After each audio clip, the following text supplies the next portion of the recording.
Good evening and welcome to Icu Tv main news. We take a look at the stories making headlines. 7 suspects arrested and fined $45,000 zinc oxide theft in Ndola. Faith Musonda apprehended for disorderly conduct in Lusaka. Zambian government and Lungu family continue talks over burial plans. And in our international news, Ugandan military helicopter catches fire in deadly Somalia crash. And in our sports news, FIFA Inducts New FAZ Executive Committee as governance takes center stage.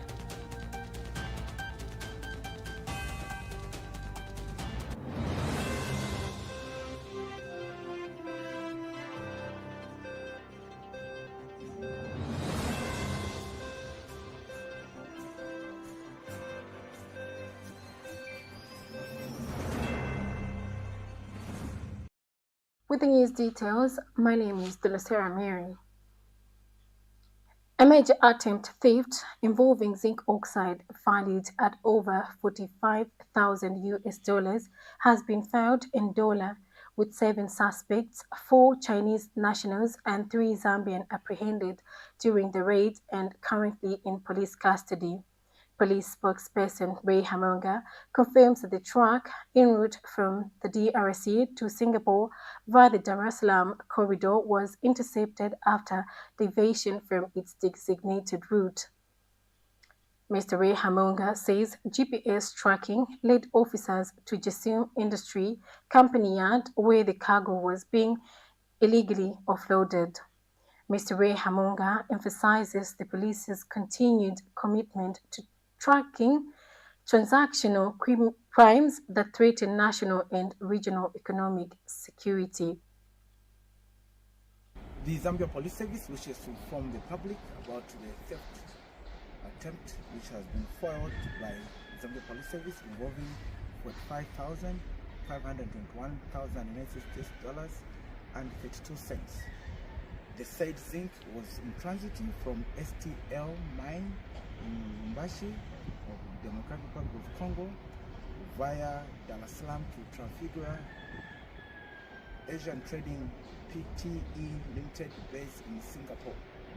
The alert was triggered when the truck in question was noticed from the GPS monitoring system that it had diverted from its original route, being into the premises of Jasum Industrial Company, raising immediate suspicion.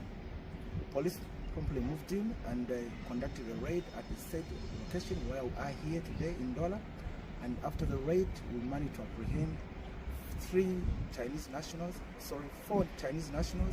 and 4 Zambian nationals, totaling 7 suspects.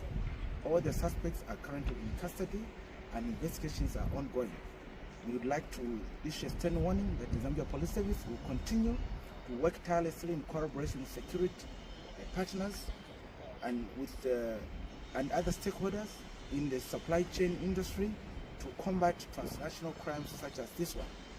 We commend the alert system and all cooperating partners that have helped us to foil this theft attempt, which comes at a very high cost for the country's economy. Thank you. Faith Musonda, aged 41 and a resident of Chalala in Lusaka, has been apprehended by officials from Woodlands Police Station for disorderly conduct. Assistant Police Spokesperson Jeffrey Chilabi confirms that the incident took place between 00:30 and 01 hours on July 2, 2025 at the Community House in New Kasama. Mr. Chilabi states that Ms. Musonda, who was driving a Toyota Fortuner, allegedly conducted herself in a disruptive manner when apprehended by staff. He says she was swiftly taken into custody and is currently being held by police. Mr. Chilabi adds that she will be charged with idle and disorderly conduct under Section 178F, Chapter 87 of the Penal Code and is expected to appear in court soon. The Zambia Police Service wishes to confirm that officers at Woodlands Police Station in Lusaka have apprehended Faith Musonda, age 41, and a resident of Chalala, in Lusaka for disorderly conduct. Brief facts of the matter are that on July 2, 2025, between 00:30 and 01 hours, the suspect, while driving a Toyota Fortuner bearing registration number BBA 8874, went to the community house in New Kasama residential area. Upon being approached by members of the staff, she allegedly conducted herself in a disruptive manner. Police officers swiftly apprehended the suspect, who is currently detained in police custody. She will be charged with the offense of idle and disorderly conduct, contrary to Section 178F, Chapter 87 of the Penal Code of the Laws of Zambia, and is expected to appear in court soon. Thank you. Zambia's chief government spokesperson, Cornelius Mwitwa, has confirmed the legal representatives for the government in South Africa have initiated discussions with the family of the state's former president, with the family of the late former president Edgar Lungu regarding his burial arrangements. Speaking during an interview with the South African Broadcasting Corporation on Tuesday evening, Mr. Mwitwa stated that the government is committed to resolving the issues respectively and in a manner that honors both the family's wishes and national expectations. He expressed confidence that the concerns raised by the family could be resolved through ongoing dialogue, part of a broader alternative dispute resolution process designed to reach a mutual understanding before the matter proceeds to a final court decision. Mr. Mwitwa emphasized that many Zambians hope to see the late president laid to rest in his home country, consistent with the tradition of burying former presidents at the official presidential burial grounds. We'll take our first break. Stay tuned for more news in our local stories. The Information and Communications University is driving the thrill for the nation in research and development. Enroll now for full-time and distance programs in the School of Engineering, Humanities, Business and Education. To apply, visit our website at www.icuzambia.net or call us on +260 211 221 662 or 0966 342 359. Sponsorship is available. Enroll now. Welcome to the Zambia Research and Development Center, an institution dedicated to national development through capacity building and community development. Established in 2007 by a group of professionals and lecturers, ZRDC has since become a hub of research and innovation in the country. Registered with the Ministry of Home Affairs under the Registrar of Societies, ZRDC pursues cutting-edge research to address pressing social and economic challenges. Get involved. ZRDC engages in activities that stimulate international collaboration, promote knowledge sharing, and make research expertise available to decision makers. Our mission at ZRDC is to foster innovation and capacity building for national development. We believe in addressing poverty and underdevelopment through institutional and capacity building, human empowerment, and gender participation. In our quest to foster innovation and capacity building for national development, ZRDC launched the ZRDC University Sponsorship for Capacity Building and Development Program to facilitate knowledge advancement among ZRDC researchers and those intending to join the research community. Qualified Zambian citizens can pursue education at credible universities in Zambia with guaranteed prospects of joining the ZRDC research community. ZRDC engages in industrial and technological research, covering research development and innovative investigations to drive dynamic industrial development at national and regional levels. Join us at the Zambia Research and Development Center as we continue to innovate, empower, and shape a brighter future for Zambia. ZRDC, fostering innovation and capacity building for national development. The Ministry of Education has successfully revived all previous inactive infrastructure projects under its jurisdictions. Head of the Procurement Supplies Unit, Afet Pongolani, reveals that the ministry has made significant strides in getting dormant projects back on track through improved procurement practices. Speaking during an appearance on EduTalk Zone, the ministry's official communication platform, Mr. Pongolani highlighted that timely and efficient procurement has been central to this process. He further emphasizes that the procurement unit remains focused on aligning procurement processes with the country's broader education development goals. Support them in order for them to do the programs. So you have to do that after the departmental work plan. That is where now the procurement and supplies unit derives its power now to get whatever was costed by department and bring them together and do a consolidated ministerial procurement plan. The process is the same. You have to come up with your own departmental work plan, and you will look at the programs you want to carry out in that particular year. Then you cost those activities that will lead to that program being achieved. Then that is now the data or the information you give to procurement. If you want so many cameras, you provide it now in your departmental work plan, and we come and get that, and we shall know in which quota you would want us to procure for you. Then we shall be able to now come up with a procurement plan so that the items or goods and services are brought to you at the right time when you need them. Electronic government procurement. Yes. Previously, Kunda, the government where we are coming from many years ago, we used to do procurement manually. And you will agree with me that there are many disadvantages of manual procurement. Some of them will delay, so many delays, and also it had so many loopholes under which wrong things would be done, like corruption, and also shoddy works going through because everything was manual. And also the carrying of bulk workload in terms of paperwork. But with the introduction of the EGP, everything has been simplified. We have gone electronic. And it's very difficult where in the past people would get involved in corrupt activities. The EGP itself will stop you. You cannot manipulate it because it will show that you are trying to tamper with it. And it's quite quicker. You are able to achieve the results quickly. So it has brought a lot of advantages, and everyone has just to be on board. Now, Ms. Pongolani.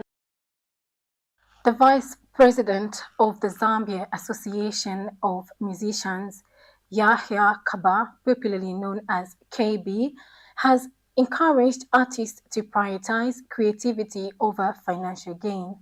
During a press conference held at Best Western Plus Hotel in Lusaka for K Milani's upcoming album, KB emphasized that music should first be viewed as an art form rather than merely a business. He urged artists not to become overly concerned with the commercial aspects of the industry. The briefing was organized to promote K Milani's soon-to-be-released studio album, which is scheduled to be launched next week. You're still watching Icu TV News. We'll take a short break, and coming up next is the international and sports news. Stay tuned.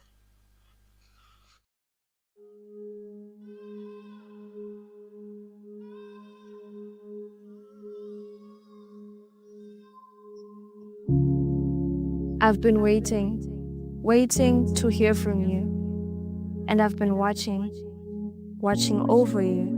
When you woke up this morning, I was ready to hear from you, but you woke up and chose to devote your time to the multitudes that couldn't be less bothered by your misery. I knew you when you took your first breath, knew you when no one else did. I stood by you on your first day of school, and stood by you when you felt burdened by the troubles of this world. I knew you, my child, and I was there for you through it all. I've been watching over you, and I've been listening as you speak. When you wake up each morning, I wait and listen, hoping you would let me in on the plans you have set for the day. Why won't you just let me in and have me be a part of your life? Cause my child, I've been watching, hoping that you will invite me in and let me be there with you every step of the way, trusting that I know what's best for you and would never lead you astray. I've been listening to every little wish you make, And I've been waiting on you though. Waiting for you to finally finish those public charades you pull in my name so that we can finally have a heart-to-heart, you and I.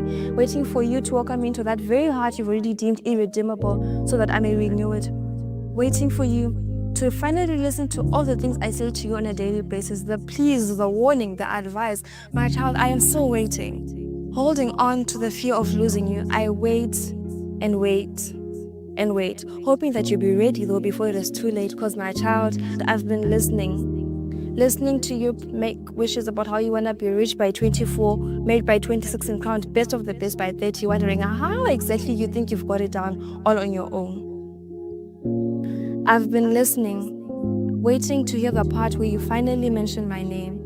The part where you mention that you're gonna trust me. The part where you shout, I have a Father in heaven who will guide me through it all, clearing the path before it is even in sight and illuminating it so my feet may not falter.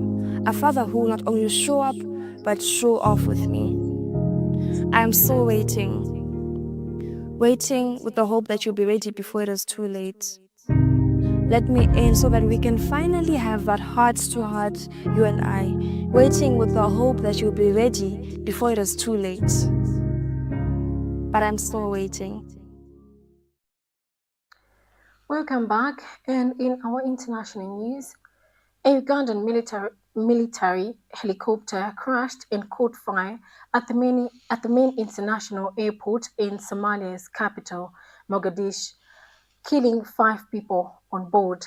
The pilot, co-pilot, and flight engineer survived with serious injuries and severe burns. Ugandan military spokesperson Major General Felix Kulyanji said, adding that an investigation into the cause of the crash was underway. Farah Abdul, one of the staff at the airport, told Reuters news agency that they had heard the burst and seen smoke and flames over a helicopter, and that the smoke had entirely covered the helicopter. Still in our international news, Kyiv has warned that an interruption of U.S. Kyiv has warned that an interruption of the U.S. weapon shipment will encourage Russia to prolong the war in Ukraine, now in its 4th year. On Tuesday, the White House said that it had cut off some weapons delivery to Ukraine. The decision was taken to put America's interests first, following a Department of Defense review of U.S. military support and assistance to other countries, White House spokesperson Anna Kelly said. Ukraine's former ministry said in a statement that any delay or procrastination in supporting Ukraine's defense capabilities would only encourage the aggressors to continue war and terror rather than seeking peace. We'll take a short break and stay tuned for sports news after this.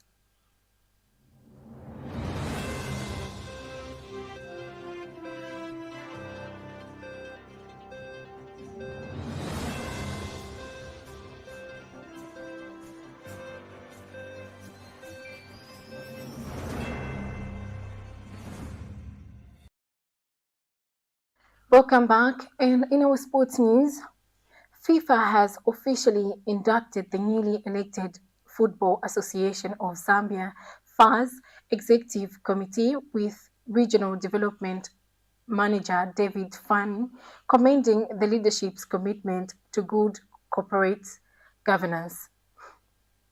FAZ President Keith Mwemba reaffirms his pledge to uphold transparency, accountability, and the principle of separation of power, emphasizing decentralization and stakeholder inclusion. The induction workshop, attended by both executive members and top FAZ management, aimed to orient the leadership on governance standards and FIFA's global operation framework. FIFA also reaffirms its support to FAZ through the FIFA Forward program, which includes a $10 million investment in new technical center in Chongwe.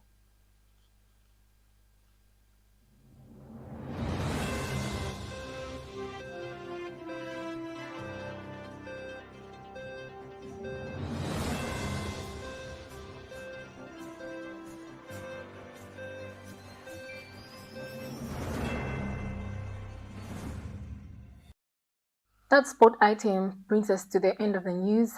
But before we go, let's take a quick look at the stories that made headlines.